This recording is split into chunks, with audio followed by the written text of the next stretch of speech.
So Sandeep is here and Kiran, Imran, Lokendra and Jagdish. So we have still some more people to join. So what we planned is like today we will start off with some introduction and all. And next week onwards, next Saturday onwards, it's a full-fledged 8-hour session. So today it's kind of a 2 to 3 hours of the basics, the DevOps basics we will see, DevOps basics and the cloud basics we will see, and we'll continue from the next session onwards because we are waiting for some more people to join. So that is basically the whole plan. And as all of you know, yeah, there is a lesson plan and all that we will be sharing with you. But to put it simple, so here, look at this. So to put it simple, see the topics that we will be covering here. So we will start with the DevOps and the cloud fundamentals. Then we'll start with first the IAC part. So once you understand the basics of the DevOps, you can understand what is the role of the IAC, infrastructure as code. So at the IAC level, we will be completing like say the Terraform and Ansible, Ansible, and then we'll get into overview of the Git. Git is not going to be full-fledged. We will be covering the overview of the Git because our interest is basically these two tools, Terraform and Ansible, the Git, and then we'll get into the containerization and Dockers and Kubernetes, which is again full-fledged Kubernetes. And the next we will be getting into overview of Jenkins. See, the Git is overview, and the Jenkins is the overview where I will be showing you an end-to-end pipeline here, end-to-end pipeline. And then while the time of talking about these tools, I will be even talking about the DevSecOps. That's basically as a security professional, what is your role in the DevOps actually? And what are all the different types of tools that we will be using here? For SCA, what tools we are using? That is called as software composition analysis and SAST, static application security test, and DAST, dynamic application security test actually. SAST, we call it as SAST, static application security testing, dynamic application security testing. So this is the content that we are covering. So when it comes to the examination perspective, certification perspective, after completing this, you can very well attend the Terraform certification. Terraform certification. It is nothing but Certified Terraform Associate. And you can complete CKAD, Certified Kubernetes Application Developer. So these are the two certifications full-fledged. You can attend, means you can attempt after completing this particular course actually. So this is our 40 hours, actually the course duration, but we are going to do 48 hours actually. So that means one additional day we are going to do it for our what do you call it as any doubts clarification or any certification related things if you want. The last day we will be using this one after 40 hours. 40 hours is basically the 5 Saturdays, and apart from that, one more Saturday we will be doing it. So it will be around 6 Saturdays we will be doing it, but don't count this Saturday. So this Saturday is just to give a startup actually. So we are waiting for the other people to come because they told they will be attending from the next week onwards. That is the complete, this is the complete, like say, what do you call it as the syllabus that we will be covering in these 40 hours actually. So if you have any queries or anything, you can go ahead. I can explain you. Any queries you have specially?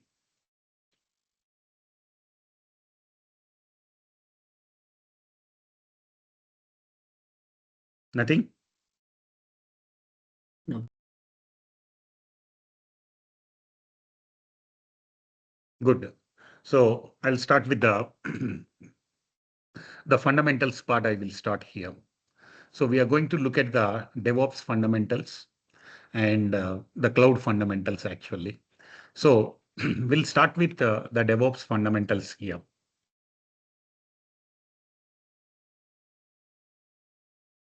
So before that, let me introduce myself. My name is Paparam and I'm from Bangalore. So about myself, I have around 26 years of IT experience.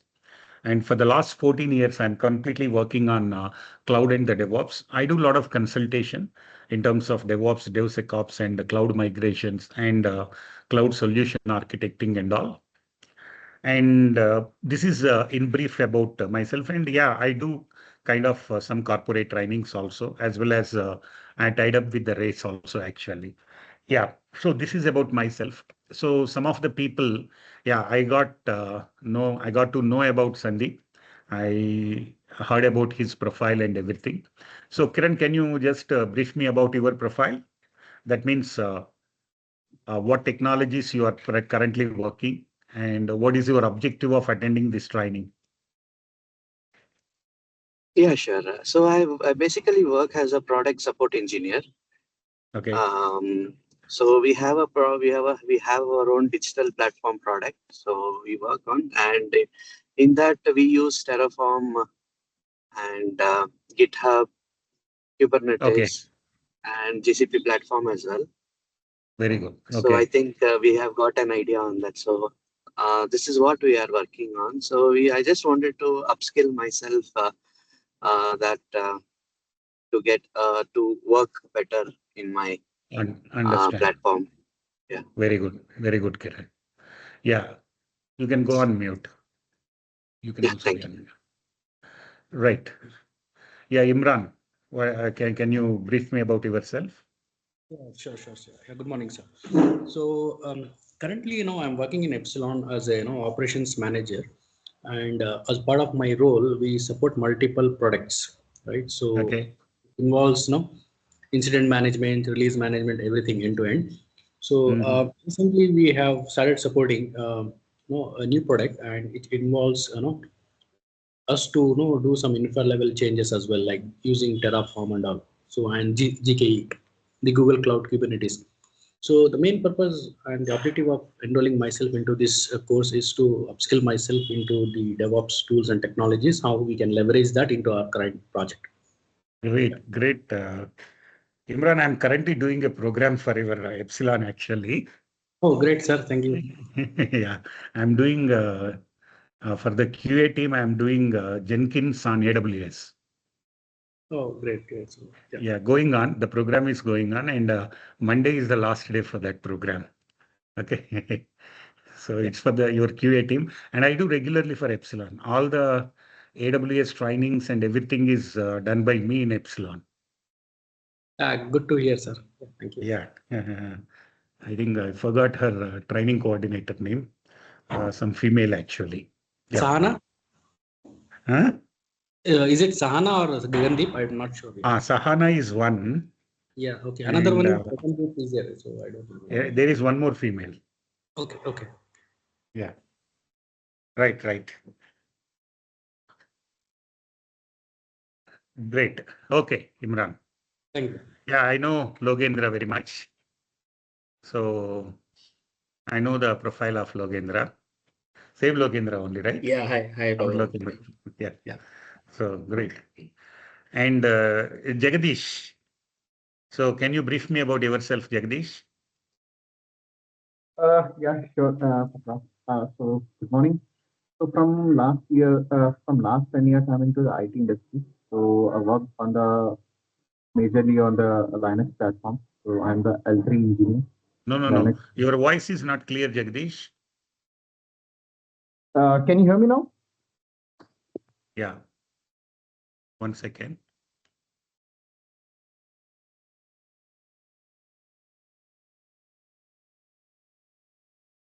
Yeah, Jagdish, you can talk. Hello. Can you hear me? Yeah. Right. So I do have like total 10 years, 10 plus years of experience in IT industry, and majorly I handle the Linux administration part. So I am the L3 engineer. Okay. So Okay. recently, started my career to shift on the DevOps profile. So, but I was not sure from where to start. So, anyhow, like I have gained some knowledge on that part on GitLab, Jenkins. So, but my majorly focus is on like Terraform and Ansible and Docker Kubernetes. So, but Very good. Papa, my question is here, like as you said, like in this training, like we'll be getting a CKAD. So, just Correct. wanted to get the things like we'll be getting the CKA as well as CKAD training as well also in this See, course. I'll tell you one thing. See, between the CKAD and CKA, there is a lot of overlap. Understand? Okay, so why I specified you can 100% attend the CKAD is, first of all, you need not be a developer, first of all.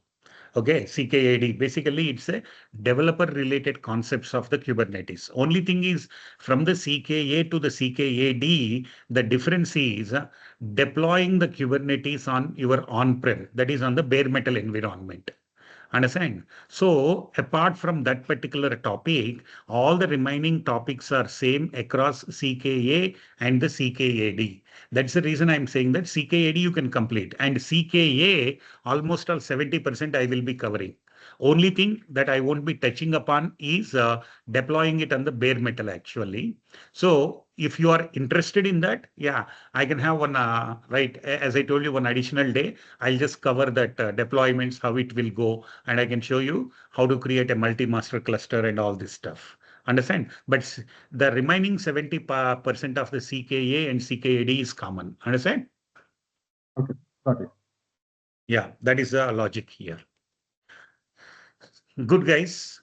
So, but Dockers, if anybody is interested to complete the Docker certification, they can very well complete the Docker certification after attending this training. Understand? So this is about guys. 5. Okay. So because still we have some more people, around 10 people are there, but this session we have only 5 people joined. That's why we are saying that next session onwards we'll start in full-fledged. But just to have a startup, I'll just give you some basics for 2 hours today, and then we will be continuing from the next week onwards. Next week onwards, be prepared. We will be having 8 hours per day, and we prefer coming to the campus so that we can have a good interaction and uh, means whenever I'm talking or when I'm showing, if you're asking in that context, if you want some more like say hands-on kind of stuff, we can do it combinedly actually. So try to be in campus from next week onwards. It will be like say means it is not like we are enforcing or something, right? It is kind of a mutual benefit for both of us, so that I'll be more interested also to see your faces and talking actually. And as well as for you also, you'll get a lot of interaction because it's kind of a more lateral batch than like a academic batch this is. So in these, we need to do as much as possible the hands-on, and we need to see all the kind of scenarios and everything. Understand? Is that clear what I'm saying? Yeah, Papa. It will be every Saturday, right? Every Saturday, Oh, okay. right? So we'll start with some introduction, guys. So we will be like, see, I won't be covering a lot of topics today because in the benefit of the others to come, whatever I'm covering today will be again repeated also. The next week, I'll be repeating that also. Understand? But yeah, for you to avoid the boring, the same topic covering next week, I'll put it in a different way, different perspective of the DevOps in the next session. Okay. Right, guys. Let us get into the DevOps fundamentals here.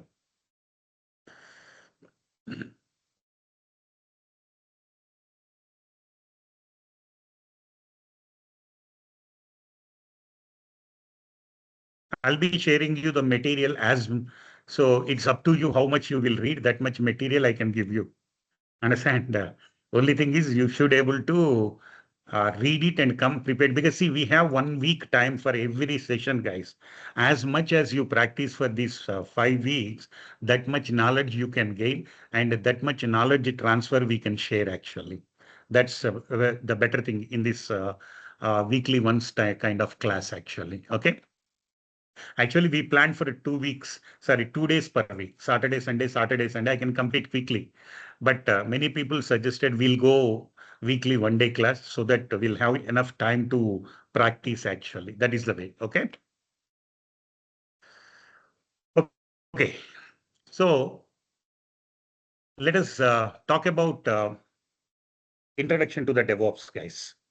And we will be covering here what exactly is the DevOps in a management perspective and as a technical person, means as a DevOps engineer or as a like a systems engineer or a developer or a QA engineer's perspective, what is DevOps and what are all the tools that we have in the DevOps and where we use what tools. And I can even tell you how we structured this course also, how we structured this course with respect to this DevOps actually.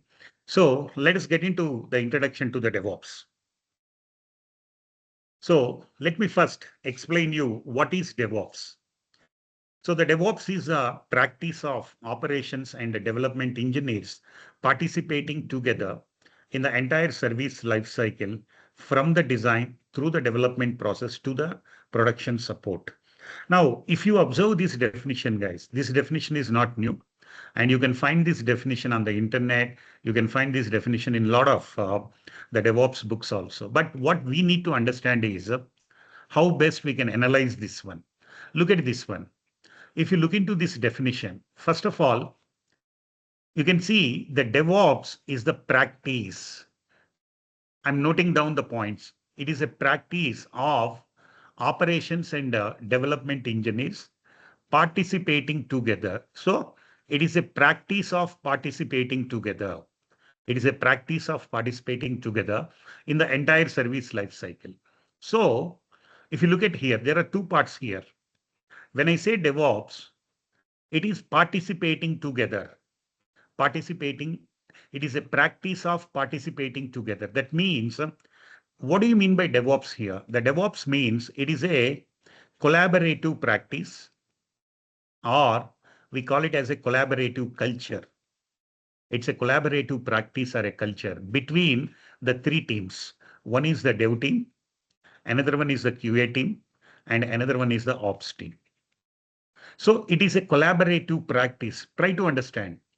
DevOps is basically a cultural shift. And the people have a wrong assumption about the DevOps. People think the DevOps is kind of a process. No, DevOps is not a process. It is a culture or it is a practice. That means we need to make, means if you say, if I'm a DevOps manager, understand, if I want to bring this culture to the organization, I need to bring this collaborative culture in the organization. I need to make these three teams work together. These three teams. Anyhow, even before the DevOps culture also, generally the dev team and the QA team, they work together always. But the ops team is the biggest challenge. They never, they never go well with the dev and the QA team because the ops team will have their own processes, their own approvals and all this stuff. So we need to break those barriers and we need to bring these three teams to work together. So that is a culture. It is not a process, it is just a culture. That's why we say that DevOps is basically a cultural shift. It is a cultural shift in the organization. Now, why should we require this culture in the organization? And why should we bring this culture in the organization? If you bring this culture in the organization, that means if these three teams work together in the organization, they can come up with an excellent automation solution. They can come up with an excellent automation solution. But when I say they can come up with an automation, what need to be automated? There should be something that need to be automated. Am I right? So they need to automate some kind of a process. And what is the process that we are talking here? The process that we are talking here is the SDLC. That's what we are saying, the entire service life cycle. That means the process is the SDLC, which is nothing but the software development life cycle. So DevOps itself is not a process. The process we are talking here is the SDLC. And the culture we are talking here is the DevOps. The process is the SDLC and the culture is the DevOps here. Understand? Right. Now, let us analyze further. Let us analyze further here. So if you look at here, we are saying that DevOps is a culture, and the process we are talking here is the SDLC process. The process we are talking here is the SDLC process. Now, in the earlier days, to implement the SDLC, we were using the waterfall model. Waterfall model. You might have learned this in your academics. There is something called as a waterfall model for SDLC, and which follows what we call it as a top-down approach. And I say top-down approach. So on the top, you will be having collecting the requirements. At the down, you will be having delivering the projects, delivering the project. So the day you collect the requirements, the day you deliver the projects, depending upon the size of the project, it may vary. The duration may vary. Maybe it may go for 8 months, or it may go for 1 year, some kind of this. Now, what are all the challenges in this waterfall model?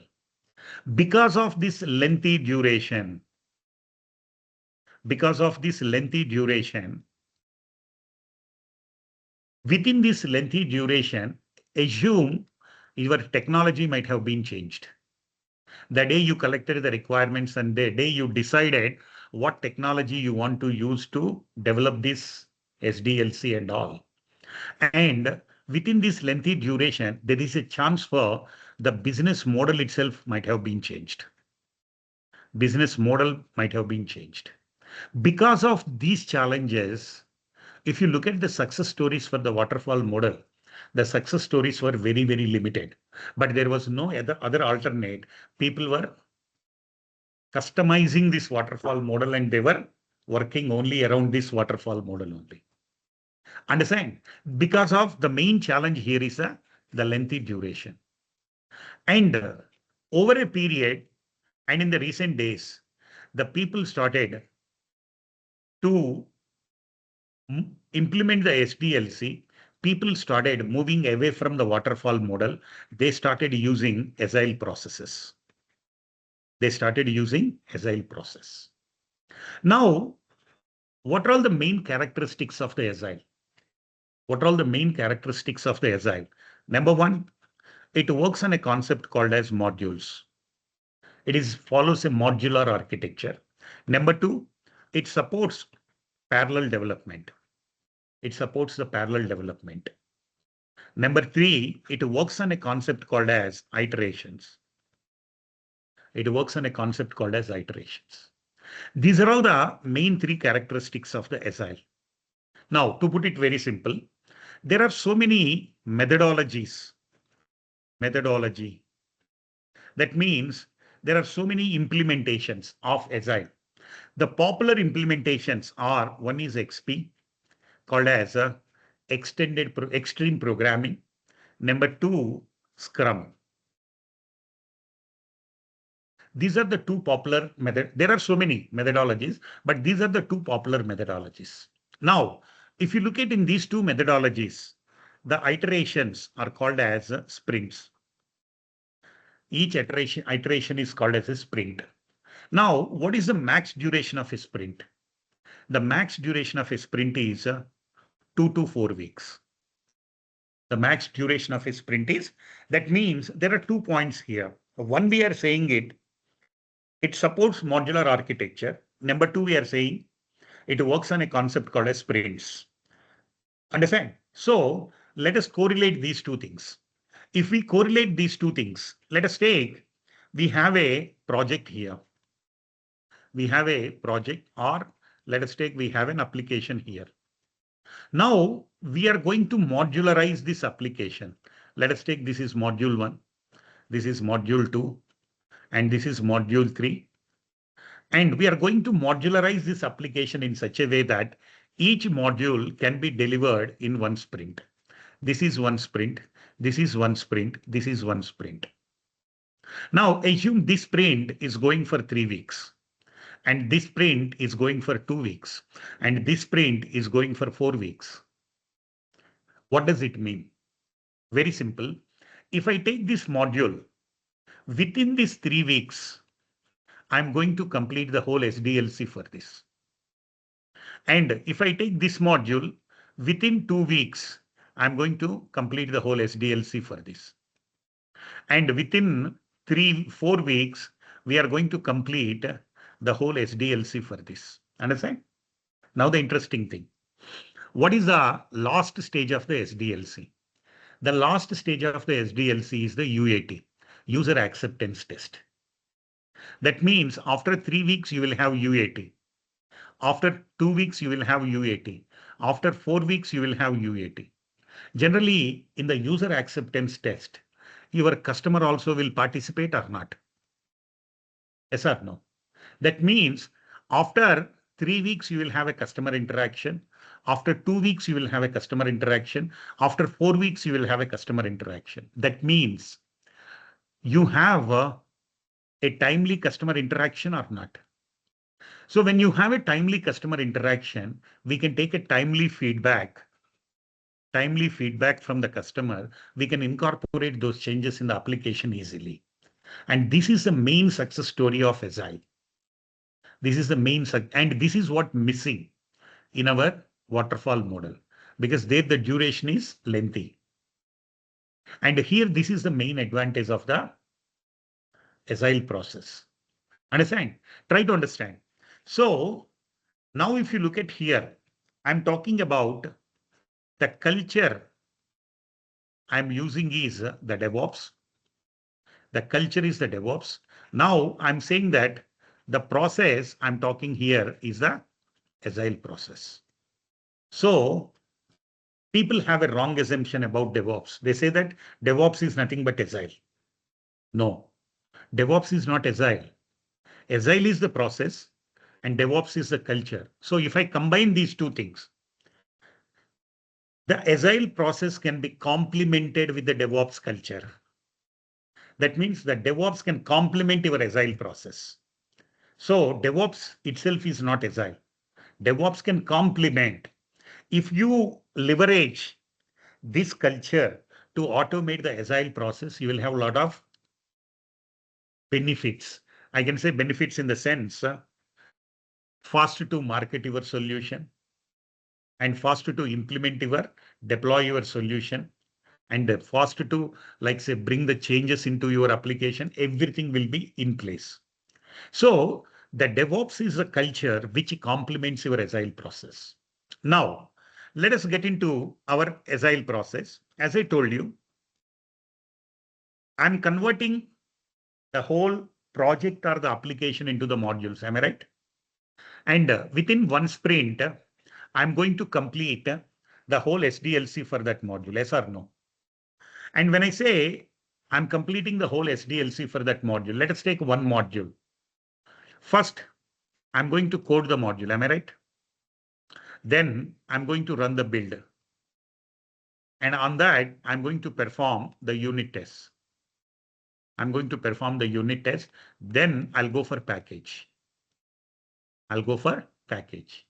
And this is what we call it as Agile for my module.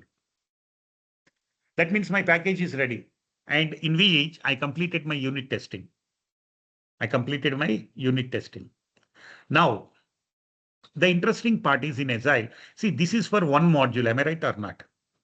Like these, the other teams are working on the other modules because, as I told you, it supports parallel development or not.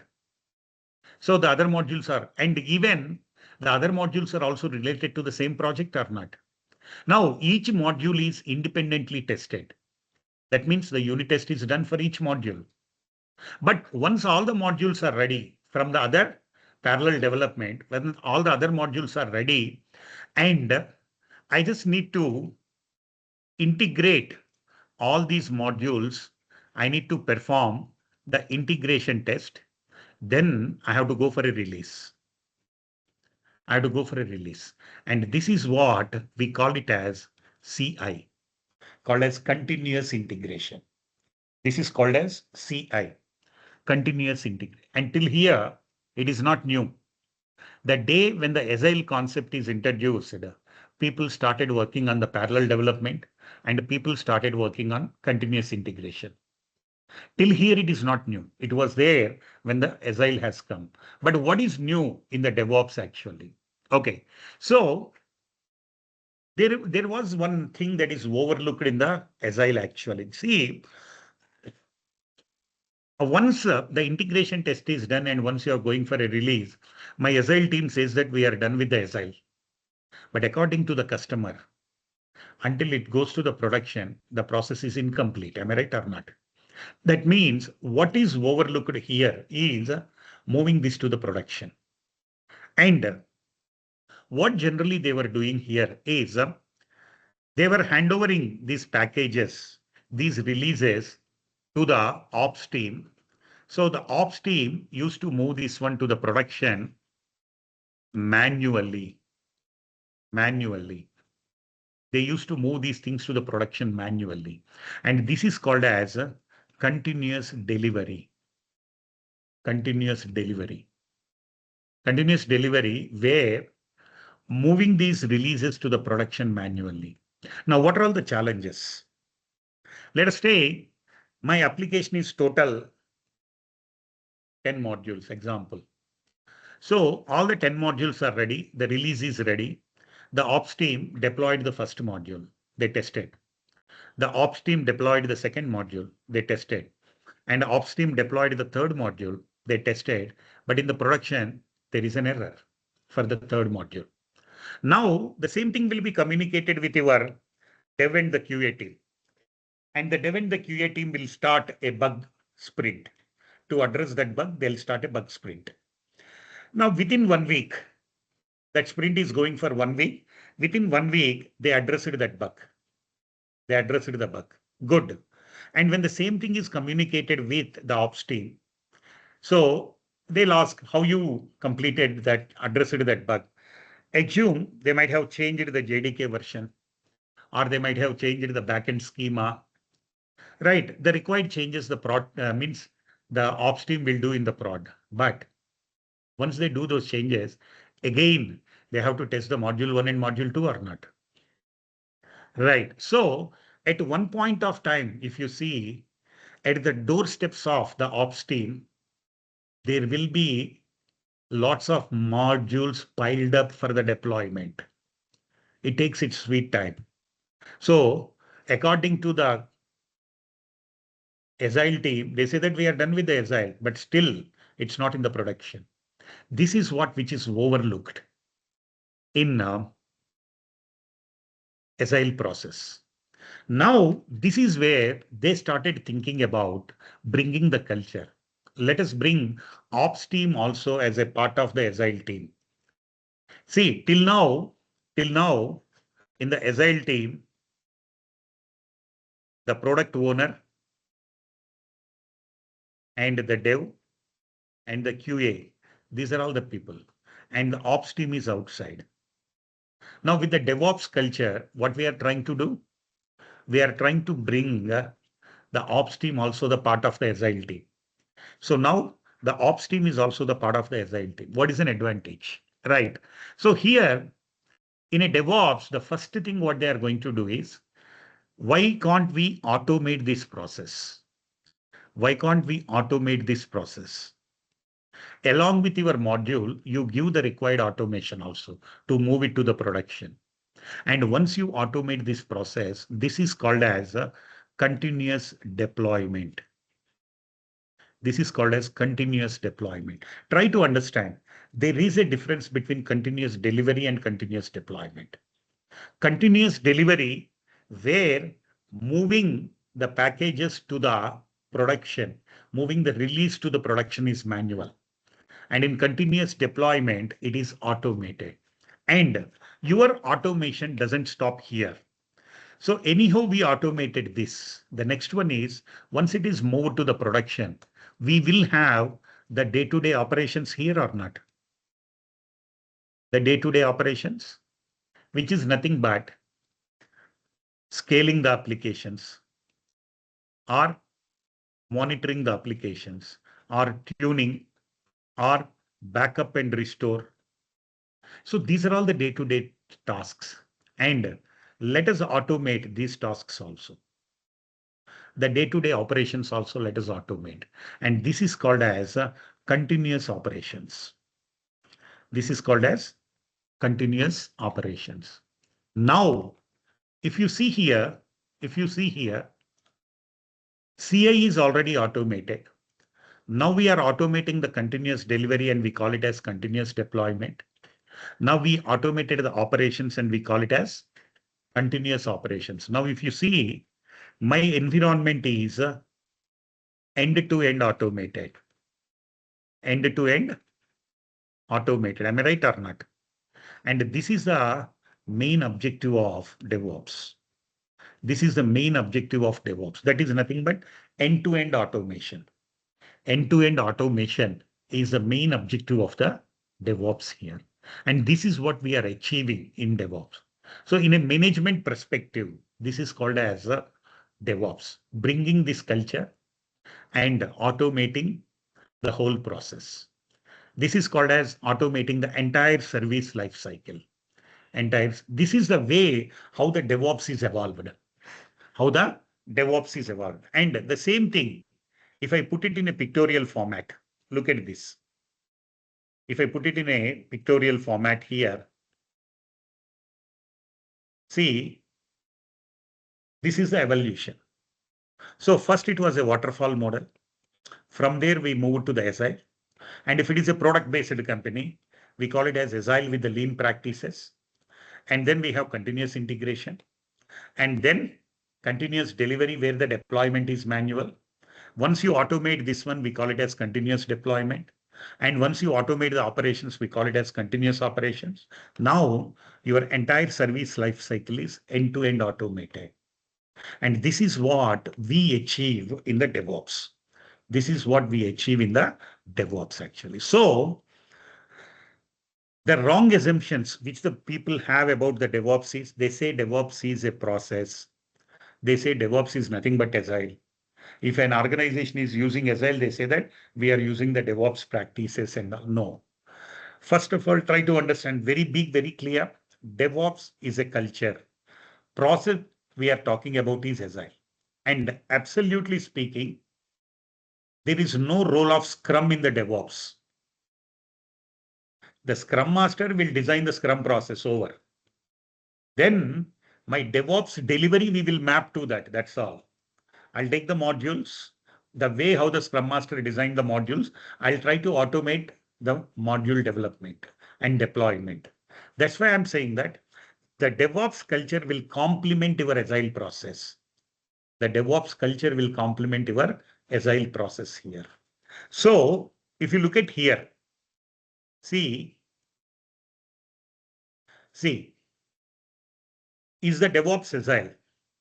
DevOps is the application of Agile methodology to system administration. It's good, right? It's using like kind of a magic with the words, nothing else. So DevOps is the application of Agile. That means my process is Agile. Agile methodology to system administration. Agile methodology to system administration is what? System administration in the sense, moving it to the production and the day-to-day operations. So we are bringing the Agile for these things. That means we are bringing the ops team into the Agile team. We are bringing the ops team into the Agile team. That is what we call it as the DevOps basically. Understand? So what exactly is the DevOps? Adding the ops to the Agile team. So till now in the in the Agile team, your product owners, dev team and the QA team. Now we are trying to bring the ops team into the Agile. That is the main culture that we are bringing. And it doesn't, big people think like, okay, when you say it is just a culture, what is big deal in this? Why can't we bring this culture? And as a manager, you will have literally the tough time to bring the ops and the cybersec team into the Agile team. It is not that easy. And they always the ops works on in their own world. They never come into the Agile at all. And if you go and tell them, boss, we need to automate. The whole process we need to automate. They won't accept. They'll start with so many doubts only, saying that, right, see, the release team is asking a system and they have to raise the mail and that has to get the approvals at different places. Then we will provision the VM and we will give it to you. So they'll tell their own, like say, concerns. When you say how they'll first ask, how can you automate this whole thing? No, no, no, it doesn't work. You people go ahead with your the normal up to the CI part, you take care. Remaining part, we will take care actually. So bringing that culture itself is because I have seen this. I have seen this one in the discovery phase itself. Means generally what we do when we go to an organization, first we will see their maturity levels. First we will see their agile maturity levels. Then we will see their DevOps maturity levels. And by looking at these DevOps maturity levels, we will start sitting with the ops team. See, I can easily get a dev team to come into a conference. I can easily get a QA team to come in, but I never get the time to make the ops team come into the conference. Or the cyber security is completely a different world. Because generally the cyber security guys, if you look at even the organizational hierarchy, they report to the VPs, they report to, so they don't come to this level at all. They're not ready to accept it actually. So bringing the culture itself really tough, guys. Understand? Once this culture is in place, yeah, technically the remaining things we can take care. But bringing that culture is important actually in the organization. Many people say that we are having DevOps practices, but I don't really think whether these three teams are working together or not. Mostly see, it's another challenge, guys. As a DevOps engineer, you need not be good in the development as well as ops as well as QA. No. Try to understand. People think again wrongly. I'm a DevOps engineer. I should know everything. No, you need not know everything. As a developer, what is your role? You do the same thing only. QA person, do the same thing. But you utilize these automation practices. But we never ask, you guys come and do the ops automation. That means provisioning the systems, all those things, no. Understand? But at least I can make a developer to learn the automation of the systems easy for me. But making the ops guy to learn the scripting, they never. We are happy with my Windows administration. We are happy with my Exchange administration. We are happy with the AD administration. We are happy with the Linux administration. But making them to learn some scripting and sit and write the automation. So making a ops guy to learn the programming is little difficult. But making a programmer to learn the sysadmin is little easy. That I have seen actually. In practical, I have seen. Because there are sysadmins which are like 15 years experience, 18 years experience. If you come ask them, boss, you start learning the Python now, but you start learning the Terraform now, you start learning Ansible, they will be very reluctant. Very reluctant to learn the new scripting. And that too, Linux guys are little better because at least they do command line, bash scripting and all. But making the Windows guys, Windows administrator, we generally call them as, what do you call it as, Wintel. Wintel team, we call it as Windows and Intel platform team, making them to learn some scripting. Very simple.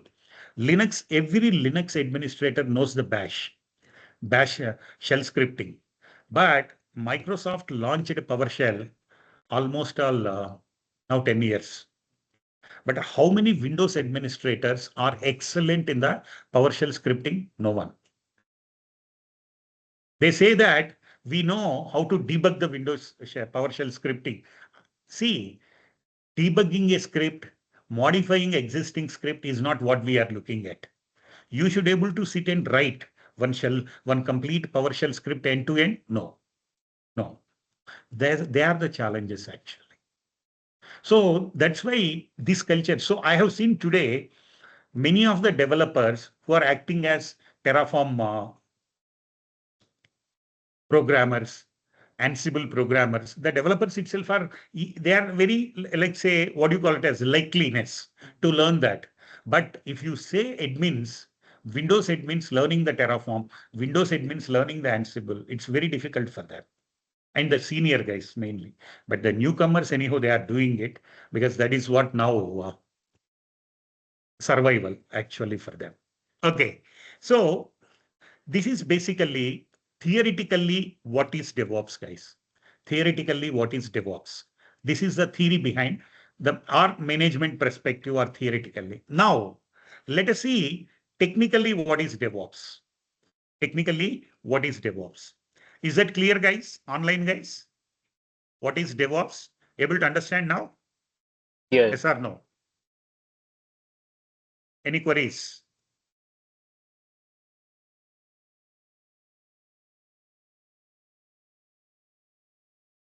No queries, no queries. Same, na? Release to production only. That is only. Okay, I'll explain you that now. I'll explain you that. Good. Now look at this, guys. See here. Yeah, as Sandeep asked, let us see some of, as a technical person, what is my role in the DevOps actually? Look at this one. Till now, what we have seen, when I say DevOps, according to the theory which I covered, when I say DevOps, it is nothing but automating the CI and the CD, and then automating the operations. Am I right or not? Now look at this one. There is one interesting point here. Come to the deployment. CD is a continuous deployment. Operations, managing the application and its environment. Am I right? Right. In these two areas, okay, let us come to the deployment here first. Let us take an example. Regularly, in a dev environment, in a QA environment, in a prod environment, or in a different applications. Understand? Let us take an example of a J2EE web application. Let us take an example of a J2EE web application. Generally, whenever I want to deploy a J2EE web application, means continuous deployment. I want to deploy a J2EE web application. What are all the resources I required for a J2EE web application? Example, I required two VMs, which are for web server. And I required another two VMs, which are for app server. I required one load balancer. And I required another two VMs, which is for a DB cluster. DB cluster. This is a minimum requirement to deploy my web application. Am I right? And till here is nothing but my hardware or not. Now, on these first two VMs, I need to install the Linux and I need to install the Apache. Am I right? In the next two VMs, I need to install the Linux. I need to install the Tomcat or JBoss, some app server. And on the next two VMs, I need to install the Linux. I need to install Azure MySQL, and I need to configure a cluster. Yes or no? And this is nothing but your OS and the software or not. OS and the software. And finally, if this environment is ready, I'm going to deploy my application on this environment. Am I right? Now, when I say I want to automate the deployment, just deploying the app is not the automation. And for this environment, means if I want to deploy the application, what is the requirement for this application deployment? The whole environment creation need to be automated. But if you see here, this is the hardware, this is the OS and the software. Am I right or not? And these two things are related to infrastructure or not? Right? So that means even though we say that the DevOps is nothing but automating the CI/CD and operations, but there is one more hidden layer of automation in the DevOps, which is nothing but your. And without automating the infra, we cannot automate CI/CD and we cannot automate operations. Understand? So after automating this only, then I can automate CD, then I can automate operations. Because if let us say the operations automation is scaling.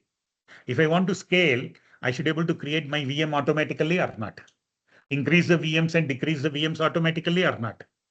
So without automating the infra, you cannot automate the CD and you cannot automate the operation. And the practice of automating the infra is what we call it as IAC, infrastructure as code, infrastructure as code. And we follow a two-step mechanism for this automation. So the first step is we need to model and provision the infra. We need to model and provision the infra. And the second step is nothing but we need to implement configuration management. So what do you mean by modeling and provisioning? Right? Take an example here. See, whenever I want to deploy a J2EE web application, maybe in the dev or QA or prod, or for an application 1 or an application 2, this is my hardware definition. Am I right or not?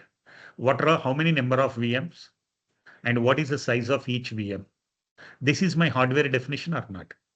Let me convert this definition into a template. And this is called as modeling. This is called as modeling. This hardware definition, I'll convert it as a template. This is called as modeling. That means whenever I want a J2E web application to be deployed, I can use this template and I can provision that infra or not. So that this hardware will be ready for me? Yes or no? So this is called as modeling and provisioning. And for this, we will be using the tools like Terraform and Pulumi or IAP, Itentia Automation Platform, or Juju, Ubuntu Juju. Like that, there are many tools for modeling and provisioning. So this part is over, am I right? Then I need to deploy the OS, I need to install the software, or I want to make the changes to the software. I want to do the upgradation of the software, or I want to do the patch management, or I want to apply the hot fixes. So this is nothing but software change and configuration management or not. So this part is basically change and configuration management. So to implement this, the configuration management, we use the tools like Ansible, Chef, or Puppet, or Salt. Like this, I can go on right. Salt stack and all.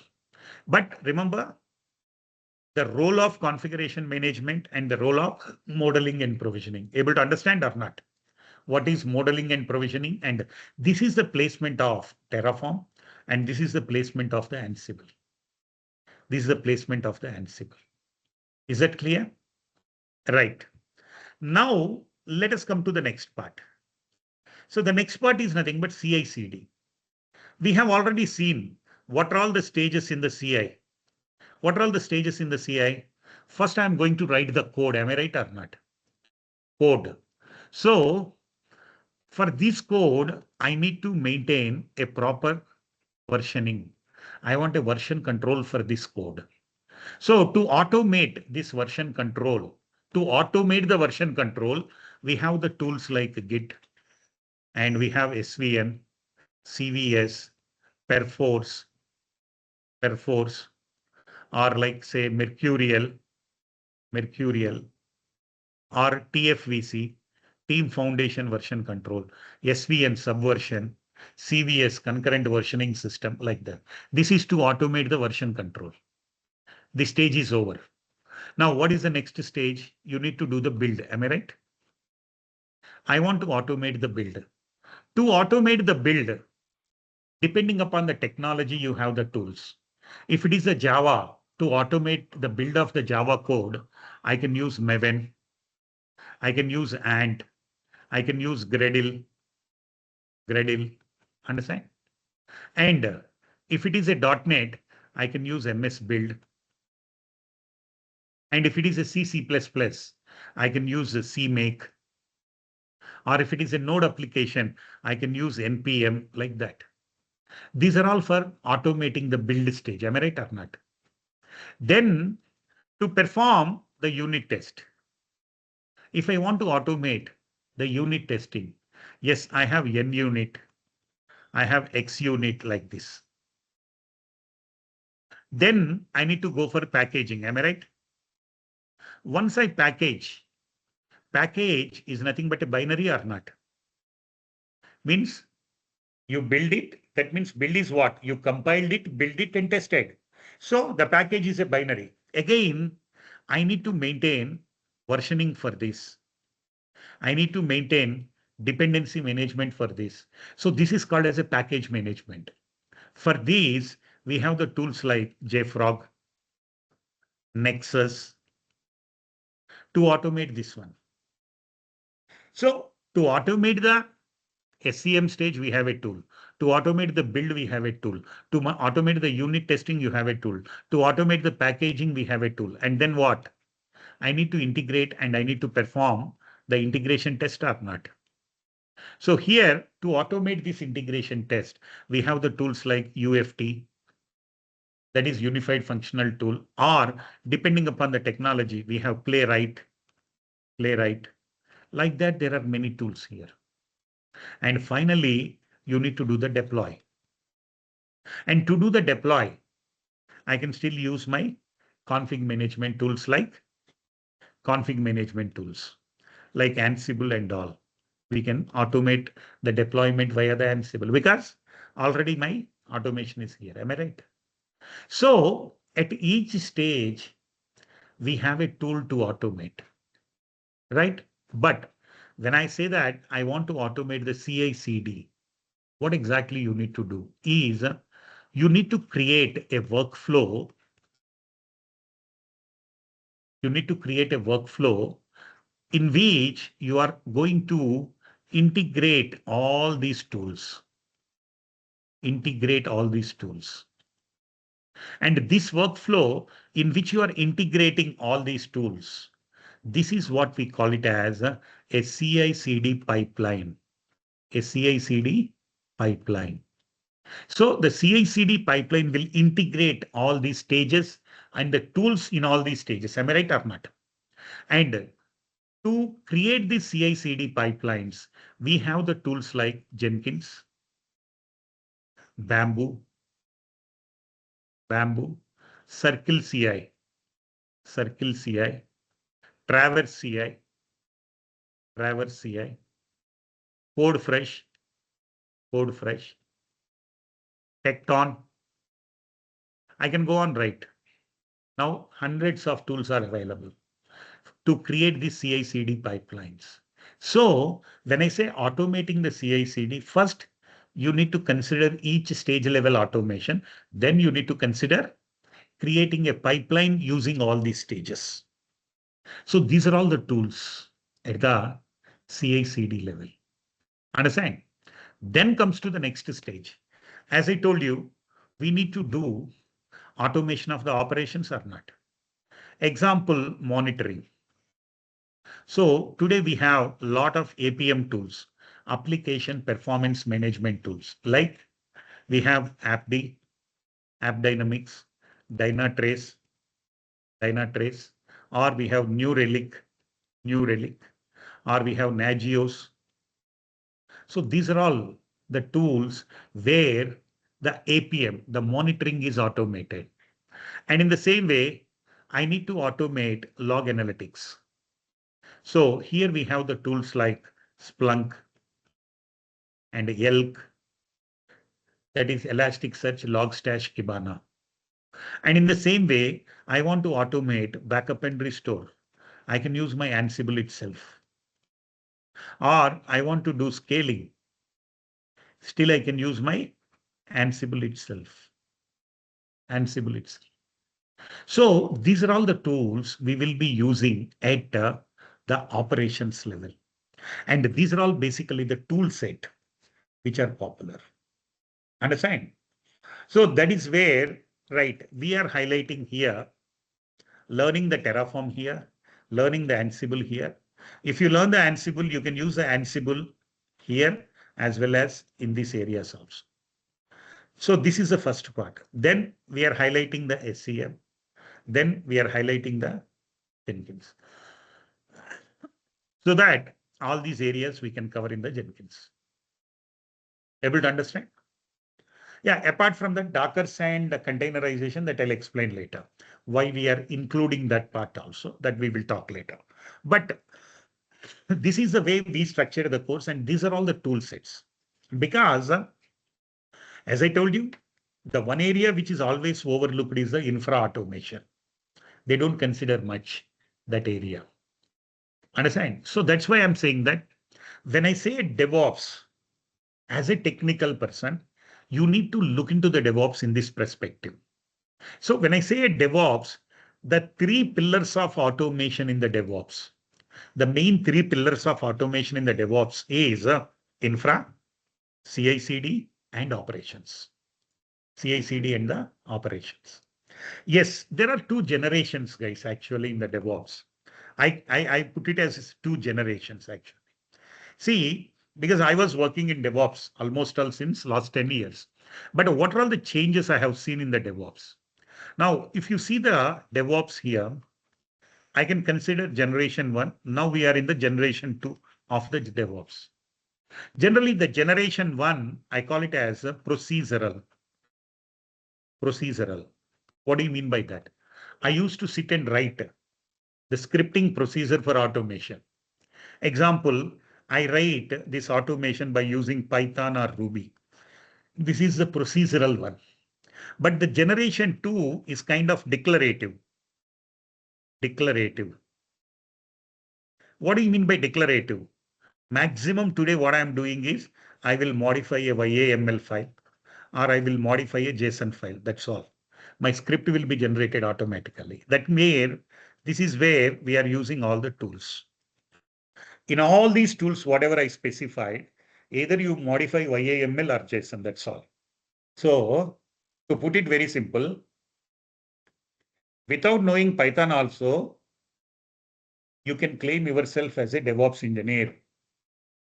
But I'm telling you, up to 80% you can do without knowing Python. 75 to 80%. But that 20% is where you can show the difference from the other DevOps engineer by knowing the Python. Because you can do a lot of advanced customizations in the tools.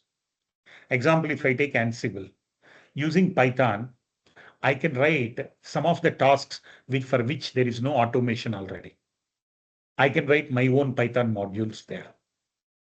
Or in the Jenkins, I can bring my own Python modules. Or in the Terraform, I can do the advanced provisioning using the. So if you know that Python, right, that 20% is what that shows the difference from the other people, other DevOps engineers. But still, as I told you,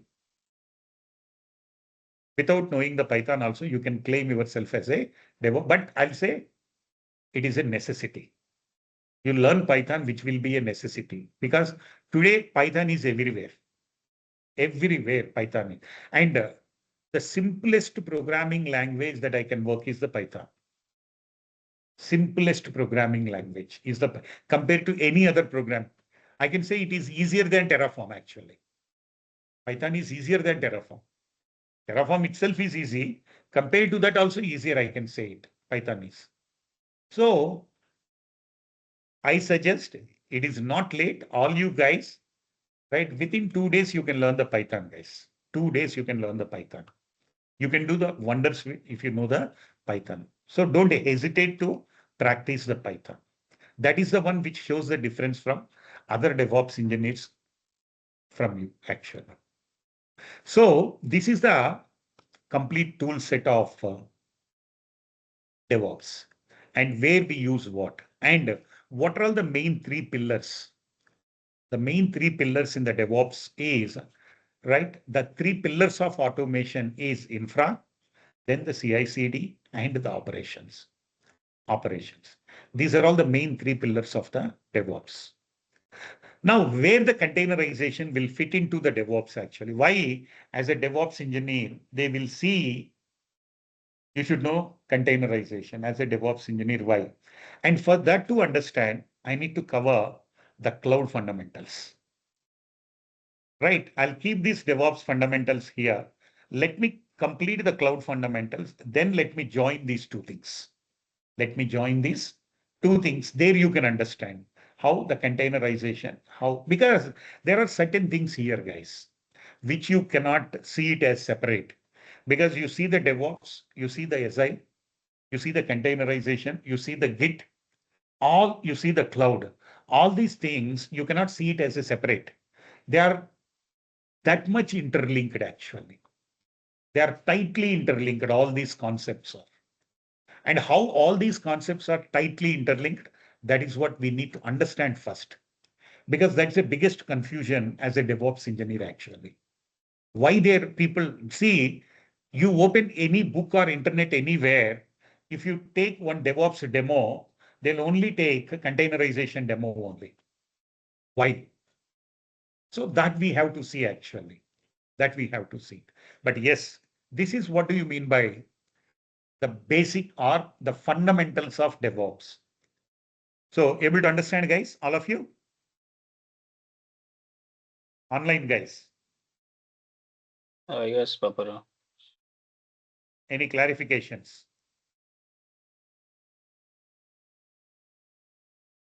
No, I think okay. Good.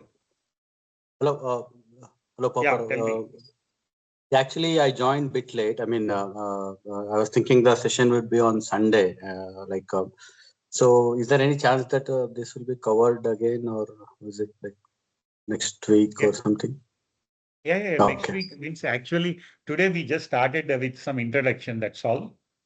Okay. Next Okay. week, Yeah. next week onwards, it's a full-fledged one.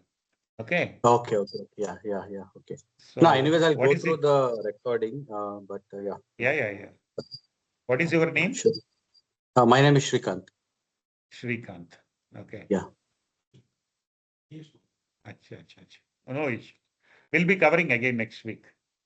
Okay. Okay. Yeah. Thanks. Yeah, I could get a few things like the moment from the point I joined, right? So I was able to get it actually. Yeah, thanks. Very good. So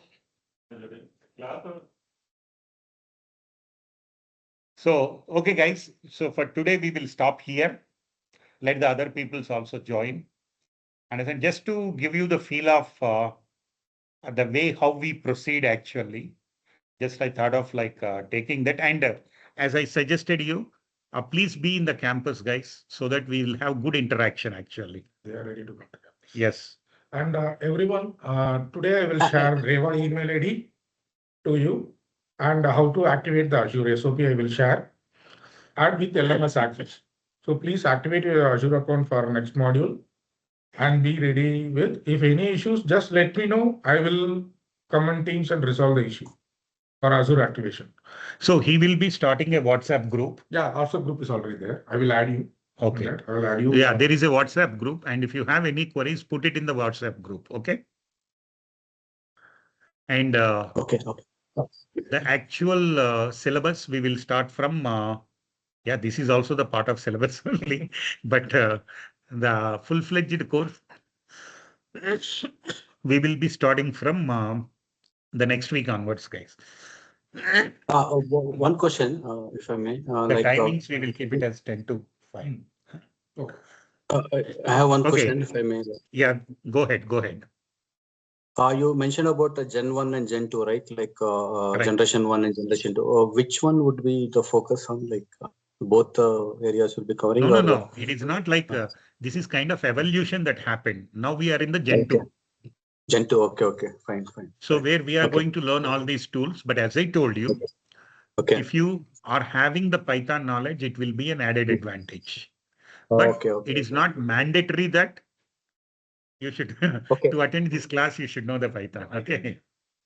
Okay, so basically you're saying that it's been transition to Gen 2 right now. All the things Exactly. are in Gen 2. And yeah, in the WhatsApp group, we will be sharing that Python In LMS, we will add a big course. Yeah, we have in LMS Access, you will get, we have a Python course in the LMS Access. So please Okay, go okay. through that. Please go through that. It will be useful for you. Understand? Yeah, sure. Yeah. Thanks. Right, guys. So thank you very much, guys. So this is the way we will proceed further, guys. And as I told you, it's better all of you be in the campus and